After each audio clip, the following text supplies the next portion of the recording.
اعوذ باللہ من الشیطان الرجیم بسم اللہ الرحمن الرحیم ربی اشرح لی صدری ویسر لی امری واحلل عقدۃ من لسانی یفقہوا قولی۔ اچھا،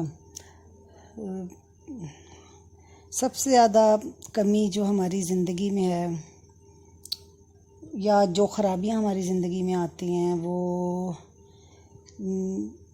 ون آف دا جو biggest killers for us in this life is for not having our priorities in place. ٹھیک ہے، کہ ہمیں یہ نہیں پتہ چلتا کہ کون سا کام کیسے کرنا ہے، کب کرنا ہے، یا کس کو پہلے کرنا ہے، کس کو بعد میں کرنا ہے، کہ مطلب اس دنیا کو اس کی جگہ پر رکھنا، اس کا کس کے ساتھ مقابلہ ہے؟ آخرت کے ساتھ۔ ٹھیک ہے، اب دیکھیں کہ اگر ہم قرآن ہسٹری کی روح سے یا تھرو دا ہسٹری آف سیرہ اگر دیکھیں تو جتنے بھی بڑے لوگ گزرے ہیں جو اللہ تعالیٰ کے بڑے قریب تھے، جو بڑے کامیاب تھے اور جن کے اللہ تعالیٰ نے اتنی تعریف کی، مطلب تمام انبیاء تھے، جیسے حضرت ابراہیم علیہ السلام، حضرت موسیٰ علیہ السلام، جتنے بھی انبیاء اور اس کے بعد کے بھی جو نیک لوگ تھے، آپ دیکھیں کہ ان کی کامیابی کی سب سے بڑی وجہ وہ کیا تھی کہ اگر ہم ان کی زندگی کو دیکھیں نا تو ہمیں پتہ چلتا ہے کہ they have their priorities in life correct, بالکل صحیح، انہیں پتہ تھا کہ کیا کب کیسے کرنا ہے۔ ایون دیکھو حضرت ابراہیم علیہ السلام، جو ان کا اتنا زیادہ ذکر ہم بھی آتا ہے، لیکن انہوں نے اس وقت میں جب وہ چھوٹے ہی تھے ان کی اتنی اسٹریٹ پرائورٹیز تھیں، اتنا ان کو پتہ تھا کہ انہوں نے اپنے فادر تک سے دیکھو، اور کہہ لو کہ ان کے فادر کے اگینسٹ جا کے ایک اپنی جگہ پر وہ رہے اور اپنا اپینین لیا۔ پتہ ہے نا آپ کو کہ ان کے فادر جو تھے وہ بت پرست تھے اور پورے وہ قبیلے کے تھے، اور انہوں نے پھر آ کے وہ جو بت بھی توڑے تھے۔ تو حالانکہ اس زمانے میں جو قبائلی زندگی میں بڑا کم ہوتا تھا کہ آپ اپنے ٹرائب یا اپنے ماں باپ کے اگینسٹ نہیں جاتے، لیکن چونکہ انہیں پتہ تھا کہ ان کو پتہ تھا کہ کون سا پاتھ ٹھیک ہے، تو انہوں نے اپنی زندگی کو ایک سیدھے راستے پر رکھا، اور ان کی پرائورٹی نے فوقیت لی کس کے اوپر؟ اپنے باپ کے اوپر اور باپ کے طور طریقوں پر۔ اس میں تو کوئی شک ہی نہیں ہے کہ مطلب اللہ تعالیٰ سب سے ایک آپ کی پہلی پرائورٹی اللہ تعالیٰ۔ ہاں بالکل بالکل بالکل، اس میں تو کوئی ڈاؤٹ نہیں۔ ہاں اچھا، ایک حدیث ہے سنن ابی ماجہ سے، حضرت زید بن ثابت رضی اللہ تعالیٰ عنہ نے سے ہے کہ اچھا یہ بڑی ڈفرینٹ سی حدیث ہے اور بڑی آکسی مورون سی لگتی ہے، مطلب اس کی لاجک کئی دفعہ سمجھ نہیں آتی، اور لیکن جب آپ اس کو اپنی ایک اسلامک پرسپیکٹیو سے یا ایک ایمان کی آنکھوں سے دیکھیں تو پھر آپ کو یہ چیز جو ہے نا وہ سمجھ لگتی ہے، اور یہ بالکل الٹی یا ریورس محسوس ہوتی ہے نا، کہ نبی پاک صلی اللہ علیہ وسلم نے فرمایا، حضرت عائشہ رضی اللہ تعالیٰ عنہ سے مروی ہے کہ جو کوئی اللہ تعالیٰ کو خوش کرتا ہے، اگرچہ کہ لوگ اس سے ناخوش ہوں، تو اللہ اس سے خوش ہو جاتا ہے اور لوگ بھی اس سے خوش ہو جاتے ہیں۔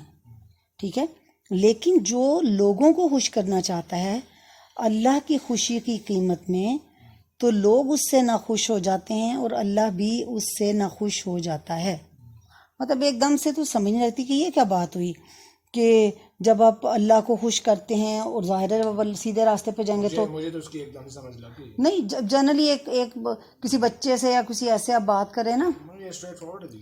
ہاں اسٹریٹ فارورڈ، لیکن اس میں تھوڑا سا سوچنے کی بات ہے کہ یہ کس طرح سے ہوتا ہے کہ وہی لوگ جو ہیں کہ جب آپ کوئی اچھا کام دین کے راستے پہ چلنے کی کوشش کرتے ہیں لوگ آپ سے نہیں خوش ہوتے ہیں، دنیا میں آپ دیکھتے ہیں نا اس طرح۔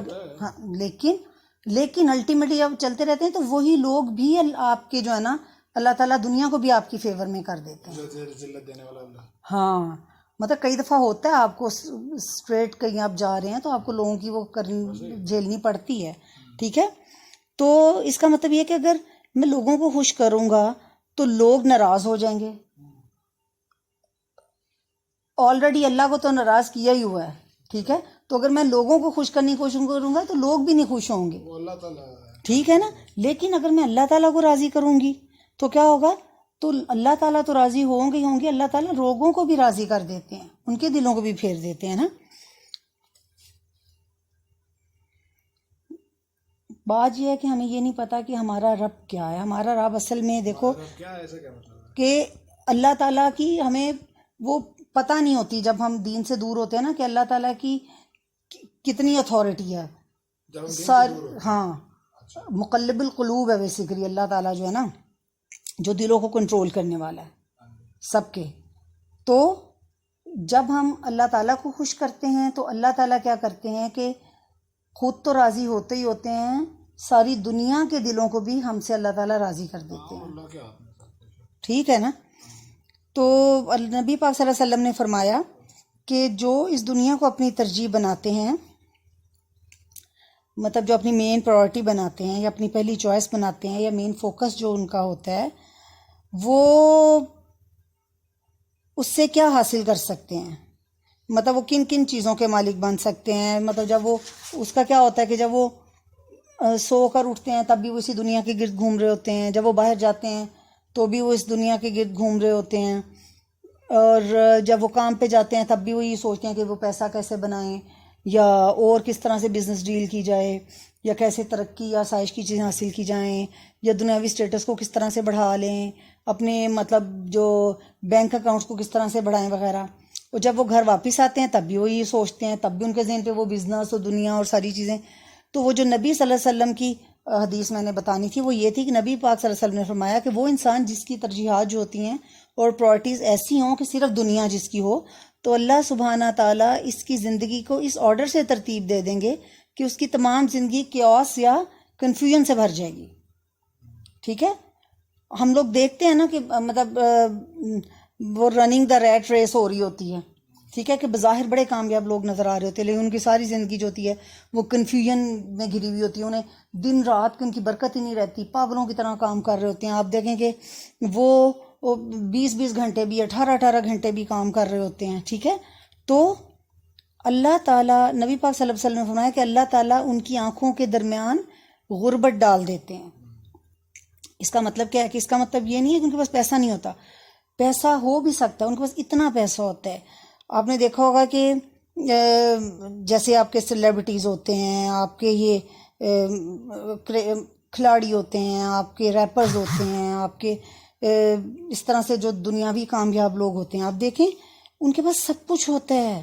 فٹ بال سٹارز ہوتے ہیں، مووی سٹارز ہوتے ہیں، لیکن وہ ادھر سے غریب ہوتے ہیں، دل سے اور دماغ سے. انہیں کوئی سکون نہیں ہوتا، ان کا دماغ خالی ہوتا ہے، وہ ٹوٹل ایمٹینس فیل کرتے ہیں اور ان کا دل اندر سے ہولو سا ہوتا ہے، کوئی سکون نہیں ہوتا. آپ دیکھو نا کہ اکثر اتنے جو اس طرح کے لوگ ہوتے ہیں وہ کتنے آلموسٹ میرا خیال ہے 98% ڈرگس پہ اور اس طرح کی چیزوں کے میں وہ گھر جاتے ہیں، الکوہلک ہوتے ہیں یا وہ ٹریٹمنٹس لے رہے ہوتے ہیں. اور وہ مطلب جیسے وہ ایون جو جم کیری اور کیانو ریو وغیرہ ان سب نے اوپنلی یہ کہا ہے کہ ہمارے اندر ایمٹینس ہے اور ہمیں ادھر سے جو ہے نا وہ انسیٹسفائیڈ ہیں ہم لوگ.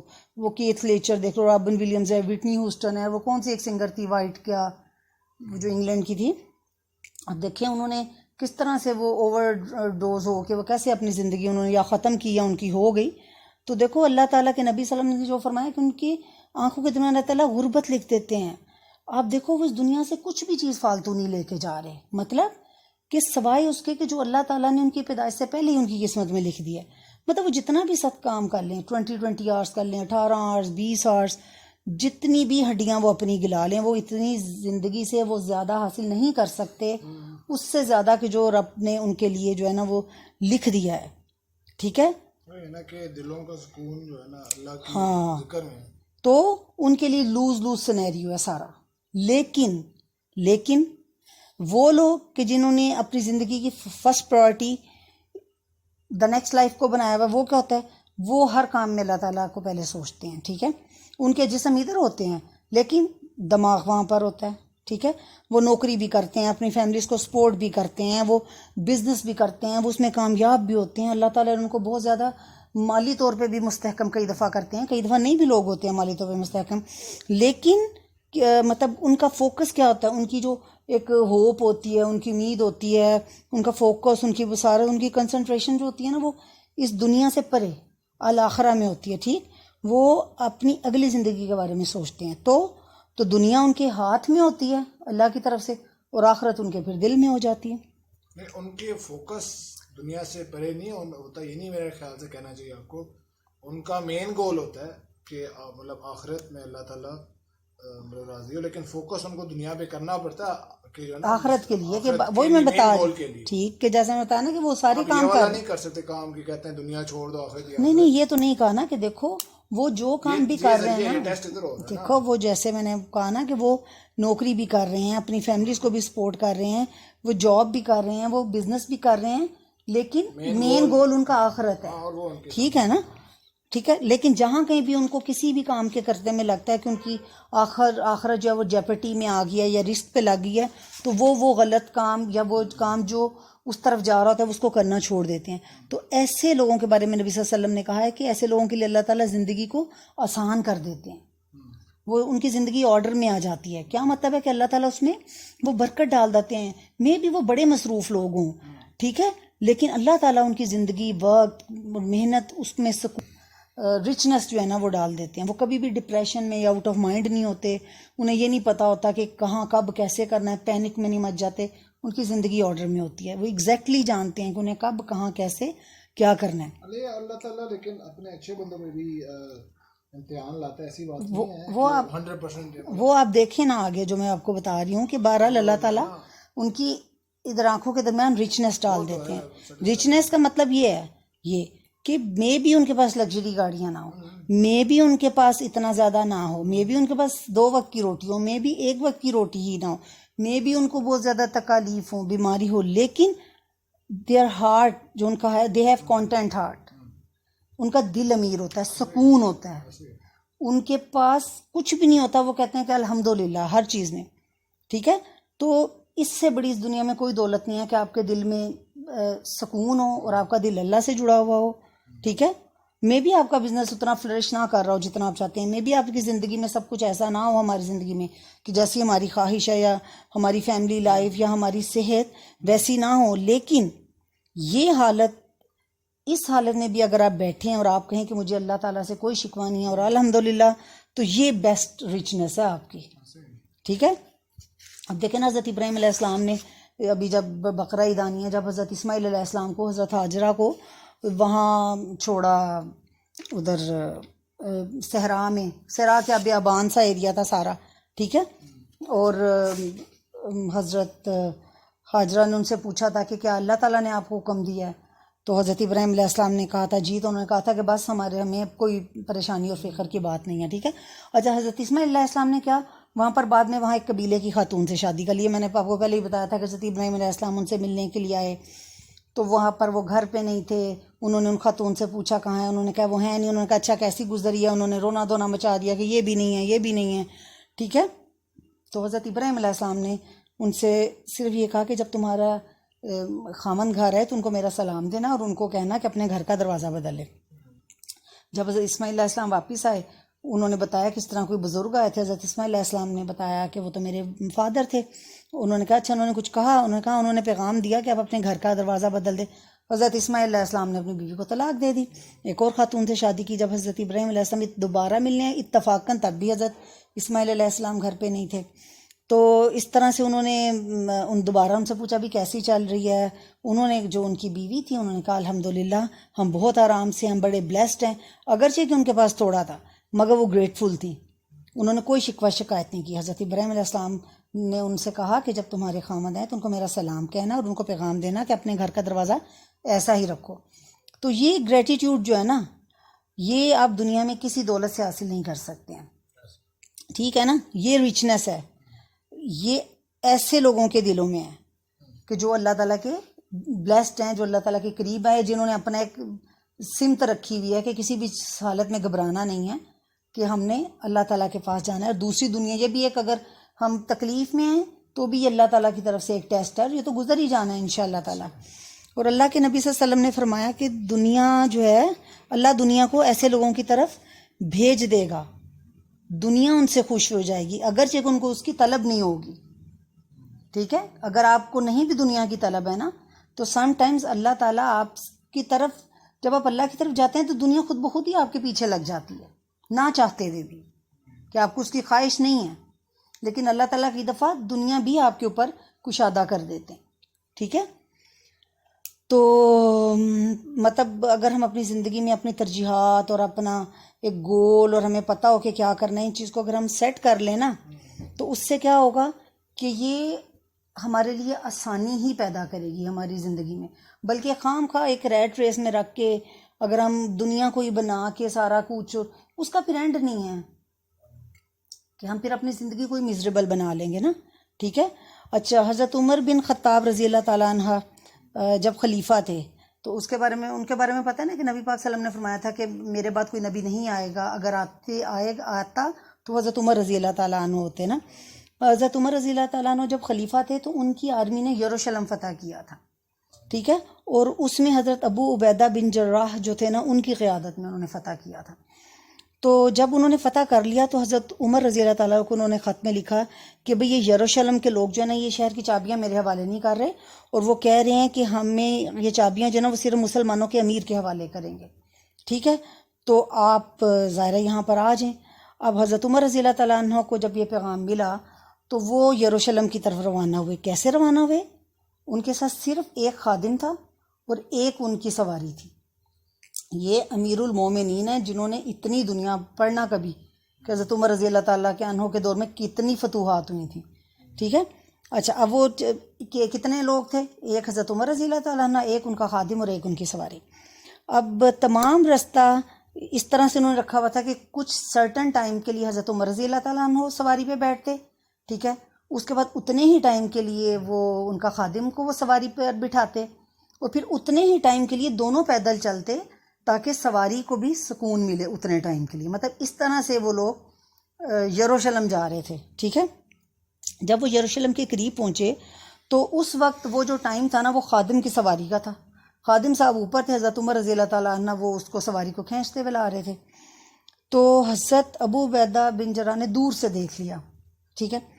وہ حضرت عمر رضی اللہ تعالیٰ کو دیکھا کہ وہ جناب وہ سواری کو کھینچ رہے ہیں، خادم اوپر بیٹھا ہوا ہے، اور وہ ان کے پاس آئے اور آہستہ سے ان کو بڑے رسپیکٹفل طریقے سے کہا کہ مجھے خدشہ ہے اگر ان لوگوں نے آپ کو اس طرح سے دیکھ لیا نا تو وہ یہ شہر کی چابیاں آپ کو نہیں دیں گے، ہیں کہ کیونکہ یہ لوگ بڑے وہ شان و شوقت اور لیوش قسم کے پروٹوکول کے دل دادے ہیں.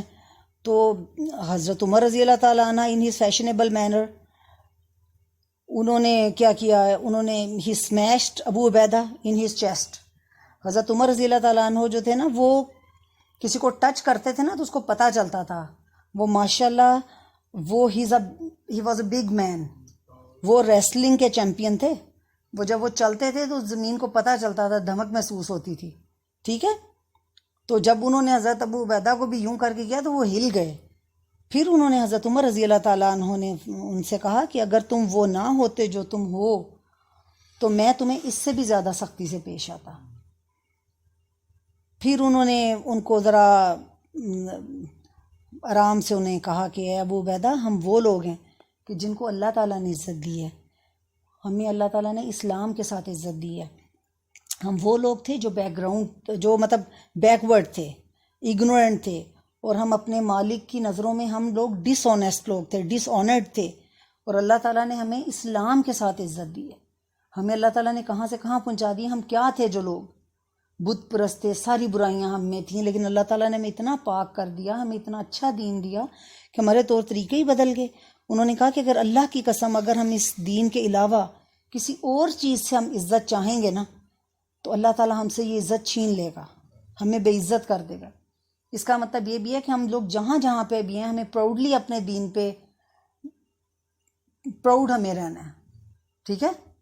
اگر ہم ان جیسا نہیں بن سکتے، ہم بنیں گے بھی تو اللہ میاں نہ وہ ہمیں عزت دیں گے، اور اللہ کے ہاتھوں تو عزت ہماری جائے گی جائے گی. تو اس لیے جو ہماری بیسٹ وہ ہے نا، جو ایک مسلمان ہونے کے ناطے ہم میں خوبیاں خصوصیتیں، سچ بولنا یا کسی طرح کی بھی نماز پڑھنا یا کچھ بھی، ہمیں ان کو نہیں چھوڑنا لوگوں کو خوش کرنے کے لیے. ٹھیک ہے، یہ سمجھ آئی نا، کیونکہ اللہ نے ہمیں اس دین کے ذریعے عزت دیا. اچھا، بہرحال پھر کہ جب وہ یروشلم کے لوگوں نے دیکھا کہ یہ مسلمانوں کے امیر ہیں تو وہ it was shock for them. تو لیکن مطلب انہوں نے نہ صرف شہر کی چابیاں ان کو دیں بلکہ انہوں نے ان کے ساتھ ایک پیس ٹریٹی کیا اور ایسا معاہدہ کیا کہ جس کی شکیں آج بھی استعمال ہوتی ہیں. حضرت عمر رضی اللہ تعالیٰ عنہ نے اس طرح کی شکیں لکھوائیں اس میں کہ جس میں مطلب سوشل ویلفیئر تھی, چائلڈ ویلفیئر تھی, اور پتہ نہیں کیا کیا چیزیں. یہ بھی ہمیں جا کے پڑھنی چاہیے ہسٹری میں چیزیں کہ کیا کیا چیزیں تھیں اس سب میں. اور پھر انہوں نے حضرت عمر رضی اللہ تعالیٰ عنہ سے کہا کہ آئیں آپ آ کے چرچ میں نماز پڑھ لیں. تو حضرت عمر رضی اللہ تعالیٰ عنہ نے کہا کہ نہیں, ہم انشاءاللہ یہاں پر مسجد بنائیں گے. یہ وہ عزت تھی جو وہ لوگ حضرت عمر رضی اللہ تعالیٰ عنہ کو دے رہے تھے. کیوں؟ کیونکہ وہ اتنے اسٹریٹ فارورڈ, وہ کسی سے نہ ڈرنے والے سوائے اللہ تعالیٰ کے. اگر وہ لوگوں سے ڈرنے والے ہوتے, لوگوں کے روب میں آنے والے ہوتے, تو کہتے ہاں کوئی بات نہیں, مطلب بڑی شان و شوکت کے ساتھ آتے. وہ وہی رہے جس کو وہ حق دین کے حساب سے صحیح سمجھتے تھے.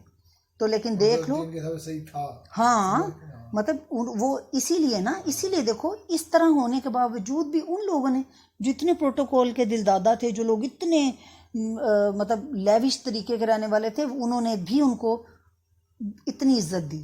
آپ نے کیا کہا تھا ان کو؟ انہوں نے چرچ کی, انہوں نے آفر کی کہ آپ آئیں چرچ میں نماز پڑھ لیں نا.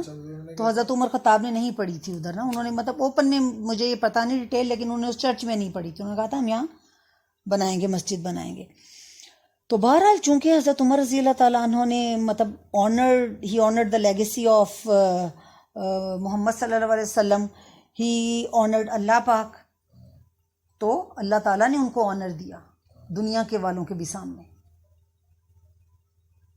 وہ اس میں وہ جھجکے نہیں, وہ شیش بیش نہیں ہوئے کہ یہ کیا کہ میں چھپا آ جاؤں یا چلے میں وقتی طور پہ لیوش لائف سٹائل کر لوں, نہیں. تو یہ وہ حضرت عمر بن خطاب رضی اللہ تعالیٰ عنہ تھے جو اپنی خلافت کے دوران میں رات کو گلیوں کے چکر لگایا کرتے تھے. ٹھیک ہے, کہ وہ تمام سارا دن امور سلطنت اور تمام مقدمات اور مصروفیات کے باوجود بھی وہ کیا ہوتا تھا کہ رات کو سوتے نہیں تھے. لوگ ان سے کہتے تھے کہ آپ ایسا کیوں کرتے تھے؟ وہ کہتے تھے, آپ نے بڑا مشہور سنا ہوگا کہ اگر کوئی جانور یا درائے فرات کے کنارے کوئی جانور بھی اگر بھوکا یا پیاسا رہا تو اس کا ذمہ دار میں ہوں گا. ٹھیک ہے. تو حضرت عمر رضی اللہ تعالیٰ عنہ جو تھا وہ لوگوں کو بہت یہ کہا کرتا تھا, کہتے تھے کہ آپ جو ہے نا اپنا محاسبہ خود کریں, بی یور اون محاسب, اس سے پہلے کہ اللہ تعالیٰ آپ کا محاسبہ کرے. ٹھیک ہے, اور آپ کا اللہ تعالیٰ اکاؤنٹنٹ بنے. بہتر یہی ہے کہ آپ خود اپنی غلطیوں کو دیکھیں اور اس کو ساتھ ساتھ ٹھیک کرتے جائیں, اور انہوں نے ایسی ہی زندگی گزاری. اچھا, ایک رات وہ گلیوں میں گشت پہ تھے, تو انہوں نے دیکھنے کے لیے کہ کسی کو کسی چیز کی ضرورت تو نہیں ہے, تو وہ تھک گئے تو ایک دیوار کے ساتھ بیٹھ گئے تھوڑا ریلیکس کرنے کے لیے. تو انہیں گفتگو سنائی دی جو دیوار کے اس سائڈ سے اندر ایک ماں اور بیٹی کر رہی تھی. وہ عورت جو تھی, شاید آپ لوگوں نے پڑھا ہو, ہم نے بچپن میں پڑھا تھا اپنے جب ہم چھوٹے تھے, کہ وہ عورت جو تھی نا وہ دودھ بیچتی تھی, اور وہ نا دودھ تھوڑا تھا, اور وہ اپنی بیٹی سے کہہ رہی تھی اس میں پانی ملا لو. اچھا, وہ ٹائم جو تھا نا حضرت عمر رضی اللہ تعالیٰ عنہ کے دور کا نا, وہ قحط کا زمانہ تھا, اور قحط کے زمانے میں لوگ اپنے بھوک کے ہاتھوں مجبور ہو کر کوئی کھانے پینے کی چیزیں چرا لیا کرتے تھے. تو حضرت عمر رضی اللہ تعالیٰ عنہ نے اس زمانے کے لیے تھوڑی دیر کے لیے ہاتھ کاٹنے کی سزا جو تھی وہ معطل کی ہوئی تھی. ٹھیک ہے, اس کو ختم کیا ہوا تھا. تو اس عورت کے پاس زیادہ دودھ نہیں تھا, تو اس نے اپنی بیٹی سے کہا کہ اس میں دودھ ملا لو. اس لڑکی نے ماں کو کہا کہ بھائی عمر رضی اللہ تعالیٰ عنہ نے ملاوٹ سے منع کیا ہوا ہے, اور اس کی آپ کو پتہ ہے کہ ملاوٹ کی یا چوری کی سزا بڑی سخت ہے. تو اس کی ماں نے کہا کہ آج کل تو ہاتھ کاٹنے کی سزا بھی معطل ہے, تو عمر کو کیا پتہ چلے گا جب تک کہ ہم خود نہیں بتائیں گے. تو اس کی جو بیٹی تھی اس نے اپنی ماں سے کہا کہ اماں اگر عمر نہیں دیکھ رہے, وہ یہاں نہیں ہے, تو عمر کا رب تو دیکھ رہا ہے نا. کہ مطلب حضرت عمر رضی اللہ تعالیٰ عنہ نے اس بچی کا سوچا کہ جو اپنی ماں کے آگے کھڑی ہے وہ اپنے رب کے خوف سے اور آپ کے رب کے ہونے سے اتنی زیادہ وہ مطلب اللہ تعالیٰ کی وہ ڈر میں ہے, اور اللہ تعالیٰ کو وہ جانتی ہے کہ وہ اپنی ماں سے اختلاف کر رہی ہے اور صاف اس کو انکار کر رہی ہے. وہ گھر واپس آئے اور انہوں نے اپنے بیٹے عاصم سے کہا کہ تم اس لڑکی سے شادی کر رہے ہو. ٹھیک ہے. اچھا, ان کی شادی ہوگی. اب ان سے حضرت عمر رضی اللہ تعالیٰ عنہ کی ایک پوتی ہوئی, اس کا نام عاصم تھا. جب اس کی شادی ہوئی تو اس نے ایک بیٹے کو جنم دیا جس کا نام عبداللہ عزیز ابن مروان تھا. جب اس کی شادی ہوئی تو اس سے جو بیٹا ہوا وہ عمر بن عبدالعزیز تھا. ان کا کتنا نام ہے, آپ نے پڑھا کبھی؟ یہ جو عظیم ترین خلفاء میں سے تھے, عظیم ترین 4 خلفاء راشدین کے بعد. ٹھیک ہے. ان کے دور میں اچھا ان کا کیا تھا؟ وہ پچھلے دنوں کوئی خبر چل رہی تھی کہ سیریا میں قبر کھودی ہے کسی صحابہ کی. ہاں اس میں مجھے اب بھول رہا ہے، مجھے لگتا ہے شاید یہی تھے. I don't know. ہاں پتہ نہیں وہ آیا تھا لیکن اب مجھے یاد نہیں ہے، نام مجھے یاد نہیں، لیکن مجھے لگ رہا ہے یہ بات کر کے نا.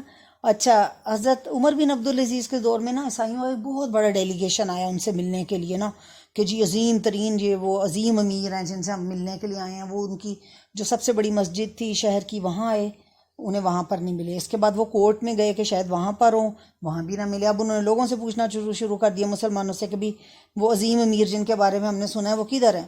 اچھا لوگوں نے کہا کہ آپ یوں کریں کہ آپ شہر سے باہر جائیں، وہاں پر ایک کچی سڑک ہوگی، اس کچی سڑک کو آپ فالو کریں تو آگے جائیں گے تو آپ کو وہ مل جائیں گے. مطلب لانگ سٹوری شارٹ وہ گئے، آگے گئے تو انہیں ایک بوڑھا سا بندہ ایک نظر آیا نا، جو ایک کچا سا گھر تھا اور اس میں وہ نا اپنے اس کی لان کی فرنٹ یارڈ جو تھا اس کی مٹی کو کھود رہا تھا. تو وہ لوگ رکے اور ان سے پوچھا کہ بھی کیا آپ ہمیں بتا سکتے ہیں کہ امیر المومنین کہاں ہیں؟ تو اس بوڑھے بندے نے کہا یو آر اسپیکنگ ٹو ہم رائٹ ناؤ، کیا آپ ان سے بات کر رہے ہیں اس وقت. وہ حیران رہ گئے، اتنے زیادہ شاکڈ ہو گئے کہ انہیں بالکل بھی یقین نہیں آیا کہ یہ اصل میں خلیفہ ہیں، اور وہ اس وقت کی شاندار مسلم امپائر کے مالک، شاندار. حضرت عمر بن عبدالعزیز کے بھی زمانے میں بہت زیادہ علاقہ جو تھا نا وہ مسلمانوں کے انڈر تھا، اور یہ وہ بندہ ہے جو اتنی مسلم امپائر کا مطلب مالک ہے، اور وہ اپنے چھوٹے سے گھر میں اس حلیے میں اور خود جو ہے نا وہ مٹیاں کھود رہے ہیں. تو یہ پروڈکٹ تھی وہ جو حضرت عمر رضی اللہ تعالیٰ عنہ کے بیٹے کی جو عورت، یہ اتنا میٹر کرتی ہیں، اچھی عادتیں اور اچھی ٹریننگ. اور یہ ٹھیک ہے اللہ تعالیٰ کسی کو بھی ہدایت دے سکتا ہے، لیکن کہ مطلب جو ایک شادی کے ٹائم بھی جب اللہ تعالیٰ نے کہا ہوا ہے کہ اب خصوصیات کوئی وجہ جو اللہ تعالیٰ نے کہا ہوا ہے نا کہ نیکی و پائی اس کو ہونا سب سے پہلے آپ رکھیں.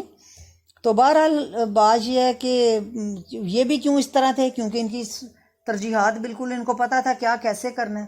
وہ دنیا کے روب میں نہیں آئے، وہ کر سکتے تھے، امیر المومنین تھے.